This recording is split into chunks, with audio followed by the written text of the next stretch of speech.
আসসালামু আলাইকুম। Technique easy এডুকেশনের পক্ষ থেকে নবম দশম শ্রেণীর শিক্ষার্থীদের জানাচ্ছি শুভেচ্ছা। আজকের পর্বে আমরা বরিশাল বোর্ড 2024 সালে আসা একটা সৃজনশীল নিয়ে তোমাদের সাথে আলোচনা করব। কি বলছে দেখো তো, উদ্দীপক হিসেবে একটা চিত্র দিয়ে দেওয়া আছে। এম চিত্রটা যেখানে অক্ষি গোলক এঁকে দেওয়া আছে, তাই না? আমাদের চোখ কিন্তু ভিতরের দিকে স্ট্রাকচারটা তোমার একদম এরকম, মানে কোটরের ভিতরে তোমার গোল একটা শেপ থাকে, বাইরে থেকে দেখলে বোঝা যায় না, কিন্তু ভিতরে হচ্ছে একদম এরকম রাউন্ড। এটা হচ্ছে অক্ষি গোলক। আর সামনে দিয়ে কি আছে? এটা হচ্ছে তোমার লেন্সটা, চোখের যে লেন্স। এখন আলোক রশ্মি আসতেছে, দেখো আলোক রশ্মি যখন আপতিত হচ্ছে এই জায়গায় আলোক রশ্মিগুলো মিলিত হয়ে গেল, দেখো মিলিত হইলো এফ বিন্দুতে। তাহলে আলোক রশ্মি যখন এফ বিন্দুতে মিলিত হইল, এই চোখটা কিন্তু এই আলোগুলাকে দেখতে পাবে না। কি জন্য বলো তো? কারণ এইখানে হচ্ছে আমাদের রেটিনা, রেটিনার উপরে যদি আলো না পড়ে সেক্ষেত্রে তুমি আলোটাকে দেখতে পাবা না। তাহলে ও হচ্ছে রেটিনার আগেই মিলিত হয়ে গেল। আবার এরকমও হইতে পারে আলোক রশ্মি কিন্তু রেটিনার পিছনে যায়ও মিলিত হইতে পারে, সেক্ষেত্রেও দেখতে পাবা না। তাহলে তোমাকে কি করতে হবে? এই যে রেটিনাটা, রেটিনার উপরে আলোটা এসে পড়তে হবে, তা না হলে কিন্তু তুমি ওই আলো দেখতে পাবা না। তাহলে এই যে এম চিত্রের ক্ষেত্রে আমরা কি দেখলাম? তোমার রেটিনার সামনেই হচ্ছে আলোটা মিলিত হয়ে গেল, তার মানে ওর অভিসারী যে ক্ষমতাটা, অভিসারী ক্ষমতা অনেক বেশি বেড়ে গেছে, যার জন্য রেটিনার সামনেই আলোটা মিলে গেছে। এটা কিন্তু চোখের একটা সমস্যা, যেটা মানে হইতে পারে এরকম যে তুমি দূরের জিনিস দেখতে পারো না কিন্তু কাছের জিনিস দেখতে পারো। এই সমস্যাটাকে আমরা বলি হচ্ছে রস্য দৃষ্টি। তাহলে এই যে কাছে যখন মিলে যাবে তখন আমরা বুঝবো হচ্ছে রস্য দৃষ্টি বুঝাইছে। এরপরে আসো উদ্দীপকটা বুঝতে পারার পরে দেখি তো এখানে কি বলছে। লেন্স কাকে বলে? এখন লেন্স হচ্ছে দুইটা গোলীয় পৃষ্ঠ, এই যে একটা গোল অংশ, এই যে আরেকটা গোল অংশ, এই যে গোলীয় পৃষ্ঠ দুইটা, ওদের এই যে মিলিত হওয়ার যে জায়গাটা দেখো, এই জায়গাটায় দেখো, এই অংশটাকে আমরা বলবো হচ্ছে উত্তল দর্পণ। এই যে এখানে একটা উত্তল দর্পণ তৈরি হইলো। আবার এই যে একটা গলীয় অংশ, এই যে আরেকটা গলীয় অংশ, ওর মাঝখানের এই অংশটার দিকে তাকাও, এটা তখন হবে হচ্ছে আমার অবতল দর্পণ, অবতল লেন্স।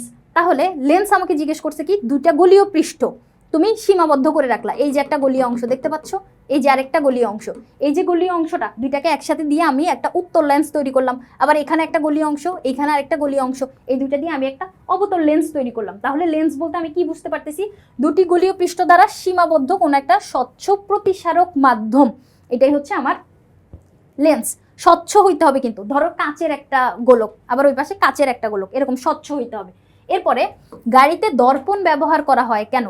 গাড়ি যখন তুমি ড্রাইভ করতে যাবা, তোমার পাশে থেকে অন্য কোনো গাড়ি আসতেছে কিনা, পিছন থেকে কোনো গাড়ি আসতেছে, তুমি তো বারবার হচ্ছে পিছনে তাকায় তাকায় মানে কাজটা করতে গেলে তোমার কঠিন হবে। তুমি সামনের দিকে খেয়াল রাখো এবং পাশে দিয়ে গাড়ির যে আয়নাগুলো থাকে না, লুকিং গ্লাসগুলো, ওগুলোর দিকে তাকাইলে তুমি দেখতে পারতেছো তোমার পিছন থেকে কোনো গাড়ি আসতেছে কিনা, বা কোনো গাড়ি হচ্ছে তোমাকে সাইড দিতে বলতেছে কিনা। তুমি মানে পিছনের যে কাজকামগুলো সবকিছু তুমি ওই দর্পণ দিয়ে দেখতে পারতেছো। তাহলে গাড়িতে দর্পণ ব্যবহার করার কারণ হচ্ছে তোমার ড্রাইভিংটা যাতে স্মুথ হয়, যাতে কোনো দুর্ঘটনা মানে না ঘটে, তুমি নিরাপদভাবে যাতে ড্রাইভটা করতে পারো। তাহলে কি বলছে? গাড়ি নিরাপদে ড্রাইভিং করার জন্য অন্যতম শর্ত হচ্ছে গাড়ির আশেপাশে কি ঘটতেছে, রাস্তায় কি চলতেছে, এটা তোমাকে নজর রাখতে হবে। সেক্ষেত্রে তুমি বারবার পিছনে তাকায় দেখতে পারবা না যে তোমার পিছনে কি ঘটতেছে, কোন গাড়ি আসতেছে, পাশে কোন গাড়ি আসতেছে। সেক্ষেত্রে তোমার আমরা দেখতে পাই যে গাড়ির দুই পাশে দুইটা দর্পণ থাকে, আবার মাঝখানে একটা থাকে যেটা হচ্ছে তোমার একদম পিছনে দেখতে পারতেছো। তাহলে এই যে দুই পাশের এবং পেছনের জিনিসগুলা দেখার জন্য ড্রাইভারকে বারবার মাথা ঘুরাতে হচ্ছে না, সে হচ্ছে দর্পণের দিকে তাকাইলেই দেখতে পারতেছে পিছনে কি হচ্ছে। তাহলে এই যে কাজটা ড্রাইভারকে ওই ড্রাইভিং করার জন্য অনেক বেশি সহায়তা দান করতেছে। তাহলে এই কাজটাই হচ্ছে আমাদের দর্পণ ব্যবহার করার উদ্দেশ্য। এরপরে চিত্র এম প্রদর্শিত চোখের ত্রুটি। এই যে এম, এখানে কি হয়েছে? এটা হচ্ছে আমার রস্য দৃষ্টি, এই ত্রুটিটা বর্ণনা করতে বলছে। এই যে দেখো উদ্দীপকের এম প্রদর্শিত ত্রুটিটা হচ্ছে আমার রস্য দৃষ্টি। তুমি যে এটা বুঝতে পারছো রস্য দৃষ্টি বা ক্ষীণ দৃষ্টি, এই কথাটাই সবার আগে বলে দিবা, তারপরে হচ্ছে আমরা এই ত্রুটি নিয়ে বর্ণনা করব। এখন এই ত্রুটিটা কি জন্য হয় দেখো তো। রস্য দৃষ্টির ক্ষেত্রে তুমি দূরের জিনিস দেখতে পাবা না, কিন্তু কাছের জিনিস খুব সহজেই দেখতে পাবা। মানে অনেক দূরের জিনিস তোমার কাছে ঝাপসা মনে হবে। এটার কারণ কি? এটার কারণ হচ্ছে তোমার ওই যে আমরা একটু আগে উদ্দীপকেই দেখছি যে আলোটাকে চোখের রেটিনায় পৌঁছানোর আগেই মিলিয়ে ফেলা। এই যে এই জায়গায় মিলে গেল না, এই যে চোখটা চোখের রেটিনায় পৌঁছানোর আগেই মিলিয়ে ফেলছে, তার মানে ওর অভিসারী ক্ষমতা অনেক বেশি বেড়ে গেছে। অভিসারী ক্ষমতা যদি বেড়ে যায় তখন তুমি চোখে হচ্ছে দেখতে পাবা না, কারণ তোমার বিম্বটা তোমার রেটিনায় পৌঁছানোর আগেই মিলিত হয়ে যাবে। যখন চোখ কাছের বস্তু দেখতে পায় কিন্তু দূরের বস্তু দেখতে পায় না, তখন এই সমস্যাটাকে আমরা বলি হচ্ছে রস্য দৃষ্টি। এই চোখের সমস্যাটা কি হয়? চোখের দূরবিন্দুটি অসীম দূরত্ব অপেক্ষা খানিকটা নিকটে থাকে এবং বস্তুকে স্পষ্ট দৃষ্টির ন্যূনতম দূরত্ব হতে আরো কাছে আনলে অধিকতর স্পষ্ট দেখা যায়। যত দূর থেকে তুমি কাছে আনবা তত জিনিসটা তোমার কাছে অনেক বেশি স্পষ্ট হবে, মানে দূরে থাকলে তুমি স্পষ্ট দেখতে পাবা না, এই কথাটাই এখানে বলছে। তাহলে দুইটা কারণ, কি কি কারণ বলছে? চোখের লেন্সের অভিসারী শক্তি বৃদ্ধি পেলে। অভিসারী কি জিনিস এই জায়গাটা চলো আমরা একটু দেখি। দুইটা ওয়ার্ড আছে এখানে, একটা হচ্ছে অভিসারী আর একটা অপসারী। এই যে দেখো একটা লেন্স,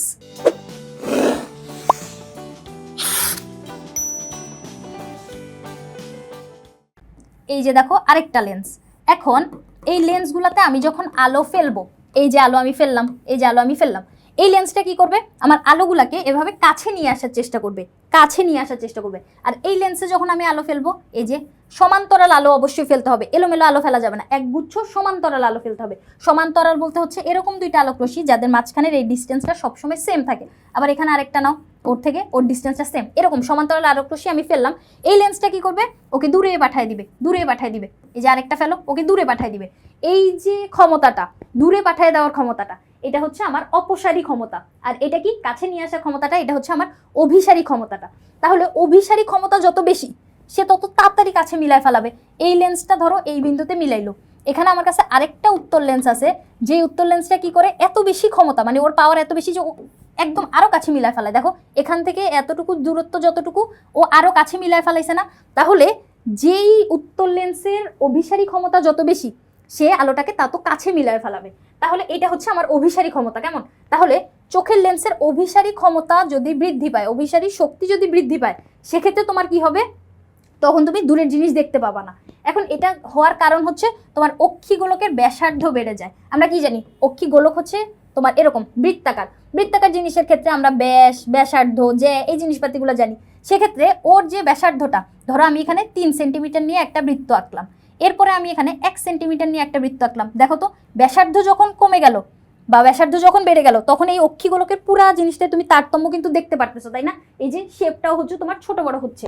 তাহলে অক্ষিগোলকের ব্যাসার্ধ যখন বেড়ে যায়, তখন ওর অভিসারী শক্তিটাও বেড়ে যায়। এই অভিসারী শক্তি বেড়ে গেলে তখন হচ্ছে আমরা দূরের জিনিস দেখতে পাই না, কিন্তু কাছের জিনিস খুব সহজে দেখতে পাই। তাহলে এখানে এই ঘটনাটাই ঘটলো। এই যে চোখে আমাদের আছে হচ্ছে উত্তর লেন্স, দূর থেকে যখন আলো আসতেছে, তখন এই উত্তর লেন্সটা কি করলো? খুবই কাছে মিলায় ফেলাইলো, এই যে এফ বিন্দুতে মিলায় ফেলাইলো। কিন্তু মিলানো উচিত ছিল এই আর যে জায়গাটা, এইখানে।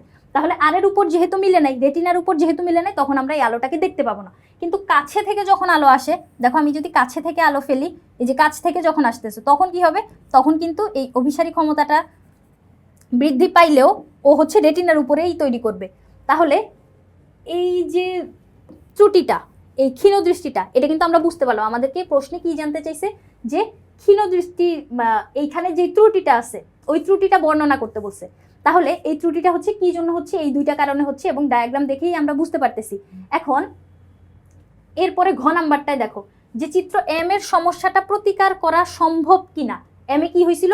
ও দূরের জিনিস দেখতে পাচ্ছিল না, কিন্তু কাছের জিনিস দেখতে পাচ্ছিল। এই সমস্যাটা সমাধান করা বা প্রতিকার করা সম্ভব কিনা, এটা জিজ্ঞেস করছে। প্রতিকার করা সম্ভব কি? হ্যাঁ সম্ভব। এখানে আমরা চশমা ব্যবহার করতে পারি। চশমা ব্যবহার করলে তুমি দূরের জিনিস এখন ইজিলি দেখতে পাবা। তাহলে চশমা ব্যবহার করার জন্য তোমার লেন্স লাগবে।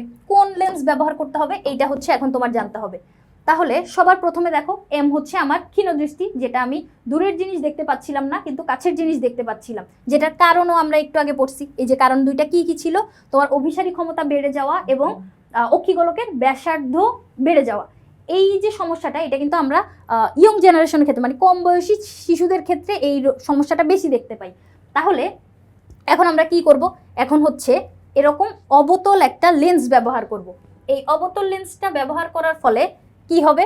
দূর থেকে যখন আলোটা আসবে, তখন অবতল লেন্স কি করে? অবতল লেন্স হচ্ছে ছড়ায় দেয়, তাই না? আমি একটু আগে যখন বলছিলাম, ও হচ্ছে অভিসারী, ও হচ্ছে অপসারী ক্ষমতা সমৃদ্ধ। এই যে আলোটা আসলো, ও কি করবে? এটারে ছড়ায় দেওয়ার চেষ্টা করবে, যাতে চোখের মনে হবে যেন এই আলোটা কাছে থেকে আসতেছে। আসলে না, আলোটা আসতেছে অনেক দূর থেকে।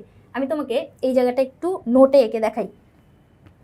সবার প্রথমে আসো, এই যে আমার চোখ, মানে ওই উদ্দীপকের চোখটা, যে হচ্ছে কাছে থেকে যখন আলো আসতেছিল, এই যে খুবই কাছে থেকে যখন আলো আসতেছিল, তখন সে রেটিনার উপরে মিলতেছিল এবং দেখতে পাচ্ছিল। কিন্তু দূর থেকে যখন আলো আসবে, অনেক দূর থেকে যখন আলো আসবে, তখন কি হবে? এই জায়গাটায় মিলে গেছে, দেখো সে এখন দেখতে পাচ্ছে না। তাহলে আমি এখন কি করব? এখন আমাকে একটা চশমা ব্যবহার করতে হবে, যে চশমাটা হবে হচ্ছে আমার অবতল লেন্স। কেমন? চলো দেই, সামনে একটা চশমা পরাই দেই, এই যে চশমা। এখন দেখো অনেক দূর থেকে আলোটা আসতেছে, কেমন? এই যে অনেক দূর থেকে আলো আসতেছে, কিন্তু এই লেন্সটা কি করবে? এই লেন্সটা এটাকে কি অভিসারী, ওর যে অপসারী যে ক্ষমতাটা, ওই অপসারী ক্ষমতার মাধ্যমে আলোটাকে কিছুটা ছড়ায় দেওয়ার চেষ্টা করবে। এখন চোখের ভিতরে যখন এই উত্তল লেন্সের উপরে আলোটা পড়লো, তখন একদম ঠিক জায়গায়, মানে আমার রেটিনার উপরেই হচ্ছে বিম্বটা এসে মানে গঠিত হবে। তখন আমাদের মস্তিষ্ক এটা বুঝতে পারবে, মানে রেটিনার উপরে যখন পতিত হইল। তাহলে আমি কি করলাম? এই অবতল লেন্স ব্যবহার করলাম।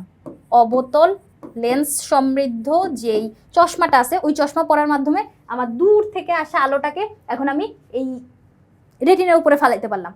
তাহলে দূরের জিনিস এখন ও দেখতে পাচ্ছে। ও এতক্ষণ কিন্তু দূরের জিনিস দেখতে পাচ্ছিল না, কাছের জিনিস দেখতে পাচ্ছিল। এই যে দেখো, দূরের জিনিস কিন্তু দেখতে পাচ্ছিল না, কাছেরটা দেখতে পাচ্ছিল। তাহলে আমি কি করলাম? অবতল লেন্স ব্যবহার করার মাধ্যমে এখন আমি দূরের বস্তুটাকে দেখতে পারতেছি। তাহলে এইখানে এই ঘটনাটাই ঘটবে। দেখো কি বলছে, এই যে এইখানটায় অবতল লেন্স ব্যবহার করছে। আর বর্ণনাটা চলো আমরা একটু পড়ি, তাহলে আমরা বুঝতে পারবো। প্রধানত দুইটা কারণ, এতটুকু তো আমরা পড়ছিলাম। এরপরে এইখান থেকে দেখো, এই চশমার ব্যবহার, এই চশমায় ব্যবহৃত লেন্সের যে অপসারী ক্রিয়া, অপসারী বলতে ওই যে ছড়ায় দেওয়া, এই যে আমার অবতল লেন্স, ওর ক্রিয়াটা কীরকম? এরকম করে দূরে ছড়ায় দিবে, এই যে দূরে ছড়ায় দিবে আলোটাকে। এই যে অপসারী ক্রিয়াটা, এটা অবতল লেন্স কিন্তু দেখায়। তাহলে এই যে অবতল লেন্সের ক্রিয়া চোখের উত্তল লেন্সের অভিসারী ক্রিয়ার বিপরীত। অবশ্যই একটা হচ্ছে ছড়ায় দেয়, আরেকটা হচ্ছে তোমার কাছে নিয়ে আসে, বিপরীত। এই কথাটাই বলছে। কাজেই চোখের ফোকাস দূরত্ব বেড়ে যাবে বলে প্রতিবিম্বটি আরো পিছনে তৈরি হবে। ফোকাস দূরত্ব এখন বেড়ে যাবে, তখন প্রতিবিম্বটা যখন আগে কোথায় তৈরি হচ্ছিল? চোখের সামনে, তাই না? এইখানে মানে রেটিনার সামনে গঠিত হয়ে যাচ্ছিল। এখন কি হবে? আরেকটু পিছনে গঠিত হবে, প্রতিবিম্বটা আরো পিছনে। তাহলে এইখানে আগে গঠিত হচ্ছিল, এখন আরেকটু পিছনে গিয়ে রেটিনার উপরে, এই যে এই জায়গায় রেটিনার উপরে মিলিত হইলো।